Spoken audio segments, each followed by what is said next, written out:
Our issue segment tonight, EPA Administrator Scott Pruitt said yesterday he aims to reduce regulatory uncertainty for the energy industry and will put out an announcement on fuel efficiency standards very soon.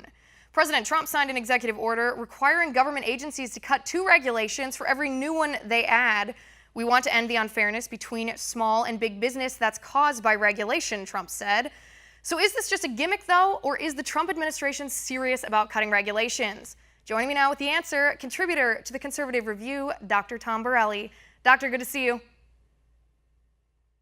Great, Liz. Thanks for having me back. All right, Dr. Borelli, answer me the question. This new executive order, this directive about making sure that you cut 2 regulations for every new one you add, is that a gimmick or will that make real results? I think it's going to have real results. And just look at what's happening in the number of companies that are coming back in the United States. And most significantly, in the energy space, look what ExxonMobil recently announced, that they're going to expand a $20 billion investment in the Gulf area, in the Gulf Coast. They're going to expand their refineries. They're going to make liquefied natural gas for export. It's going to create about 45,000 jobs, which is huge. And it's really important to make the contrast with former President Obama. President Obama did everything he could to restrict our energy production. He went against energy development. He restricted land. He increased regulations on energy development. He stopped transportation of energy, the Keystone XL pipeline, the Dakota Access pipeline, and he also, through regulations, made it more expensive to use and produce energy.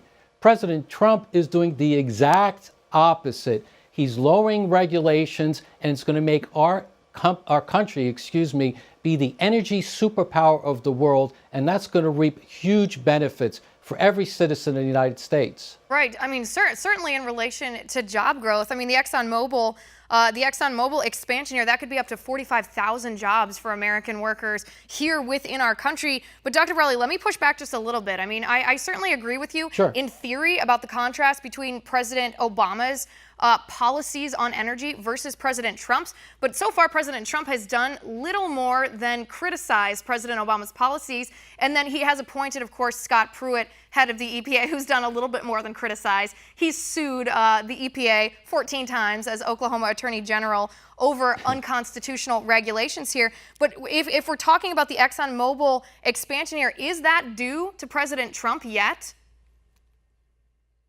Yeah, it is actually, because President Trump has actually used the Congressional Review Act that's peeled back a number of regulations. And businesses and CEOs, they're really pragmatists. They pay attention to economic signals. And the signal from President Trump is he's going to be a pro-energy president. And that's why we're seeing those investments. Scott Pruitt is another great example. They're going to be peeling back these regulations, and it's going to be a huge benefit.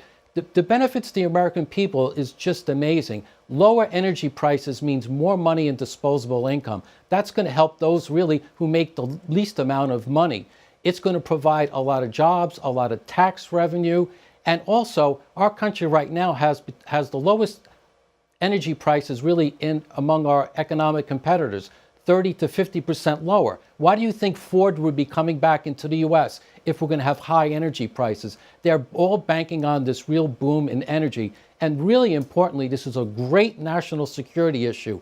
All this talk about Russia wanting Trump to be president is really nonsense, because Russia needs high energy prices to drive their economy. We're an economic force with our energy, and that's going to put them really in dire straits. Right. And you know, I think you make a really interesting point, because the word that you use, that a lot of these companies, Ford, for example, are banking on President Trump's energy policies. That's exactly what they're doing. He's indicated that this is the policy, or the energy policy, that he wishes to purport with his administration, but they're really putting their trust in him, trusting that he'll follow through. And that's counter to many political narratives about President Trump.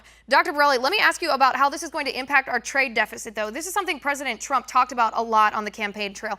Our trade deficit, how much more we import than we send to other countries, than we allow them to purchase from us. It's no different in the energy industry. I mean, $91 billion we exported of petroleum and natural gas, but we paid for $95 billion. Do you expect that to reverse? Well, I expect right now, with the right policies, the regulatory policies, and the right development policies, we really could be exporting a lot of energy. And that's exactly what ExxonMobil is doing. They're preparing to export liquefied natural gas because we can become the energy superpower. Once that will really help our trade deficit, the more export we have. And again, getting back to Russia, Russia right now holds about a 30% market in Europe for natural gas. We can now send our natural gas over to Europe, and it will help us with our national security. And it's really brilliant when you really think about it. President Trump picked Rex Tillerson to be the Secretary of State. Trump is playing 3D chess. Who knows more about energy than the former chairman CEO of ExxonMobil? He knows all the energy, and that's going to be huge for our foreign policy. Right, it's certainly very interesting. I do want to show this short video right before we go. Just get your quick reaction here, because I think this plays into the whole thing. This is Scott Pruitt, EPA head, talking about climate change. Take a look. Do you believe that it's been proven that CO2 is the primary control knob for climate? Do you believe that? No, I think that measuring with precision human activity on the climate is something very challenging to do, and there's tremendous disagreement about the degree of impact. So no, I would not agree that's a primary contributor to the global warming that we see. Okay. All right. But we don't know that yet. As far as we need to continue the debate and to continue the review and the analysis.